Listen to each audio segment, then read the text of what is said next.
Hi ನಮಸ್ಕಾರ ಕರ್ನಾಟಕ. ಶಿಲ್ಪ food ಚಾನಲ್ಗೆ ಸ್ವಾಗತ ನಿಮ್ಮೆಲ್ಲರಿಗೂ. ಇವತ್ತು ಮಾಡ್ತಿರೋ ರೆಸಿಪಿ ಬಂದುಬಿಟ್ಟು ಉಳ್ಳಾಗಡ್ಡೆ ಟೊಮೆಟೊ ಪಚ್ಚಡಿ ಅಂತ.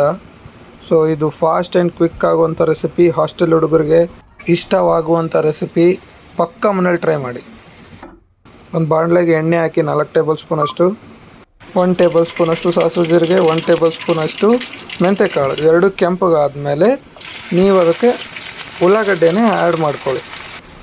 ಆಮೇಲೆ ಕರಿಬೇವು ಹಾಕಿದ್ಮೇಲೆ ಬೇಸ್ ಮಿಕ್ಸ್ ಮಾಡ್ಕೊಳ್ಳಿ. ಆ್ಯಂಡ್ ಟೊಮೆಟೊ ಹಾಕಿ ಮಿಕ್ಸ್ ಮಾಡಿ ಮತ್ತೆ ನೀವು ಅದನ್ನು ಸ್ಟಾಪ್ ಮಾಡಿ ಕೊತ್ತಂಬರಿ ಹಾಕಿ, 3 ಟೇಬಲ್ ಸ್ಪೂನಷ್ಟು ಖಾರ ಪುಡಿ ಹಾಕಿ, 1 ಟೇಬಲ್ ಸ್ಪೂನಷ್ಟು ಅರಿಶಿನ ಪುಡಿ ಆ್ಯಂಡ್ ರುಚಿಗೆ ತಕ್ಕಷ್ಟು ಉಪ್ಪು ಹಾಕಿ ಮಿಕ್ಸ್ ಮಾಡಿ. ಮತ್ತೆ ಈ ಕಲರ್ ಬಂದಮೇಲೆ ನೀವು ಅದನ್ನು 2 ಮಿನಿಟ್ಸ್ ಮುಚ್ಚಿಡಿ.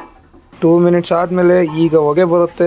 ತಟ್ಟೆಗೆ ಹಾಕ್ಕೊಂಡು ತಿನ್ನಿರಿ, ಬಟ್ ನಮ್ಮನ್ನು ಫಾಲೋ ಮಾಡೋದು ಮಾತ್ರ ಮರಿಬೇಡಿ.